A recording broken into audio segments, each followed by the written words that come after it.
Hello hello hello guys, welcome to world of पणोती. तर आपल्याला माहीत आहे की सध्या मे महिना सुरू आहे आणि आपण आंबे काय चुकवू शकत नाही. मग मागवली मी पण एक आंब्यांची पेटी आज जपानमध्ये. पेटीची प्राईस तर काय विचारूच नका. एका पेटीत फक्त 5 आंबे होते आणि त्या 5 आंब्यापैकी तुम्हाला फक्त 4 दिसत असतील, कारण त्यात आल्या आल्या एक आंबा मी फस्त केला आहे. जपानमधील लोकांना विचारलं तर त्यांना एवढी पण आंब्याची आवड नाही आहे असं वाटतं, पण आपल्या भारतीयांना मात्र खूपच आवड आहे आणि ते तुटून पडतात आमरसावर. तर तुम्हाला आजचा बेत तर कळालाच असेल, आमरस आणि पुरी. तर लाईफमधला मी पहिला आमरस करते बरं का परदेशात, पण आजीनं करताना वगैरे बघितलेलं.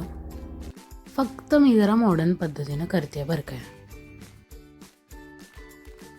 तर आंब्याच्या सालीला आणि कोईला जो थोडासा गर राहिलेला असतो ना, त्यात थोडं दूध घालून थोडं पाणी घालून मिक्स करून घ्यायचं मिक्सरवरून, आणि चवीनुसार मीठ, साखर घालायची आणि येस, झाला तुमचा आमरस रेडी. बाय बाय, लवकर या खायला.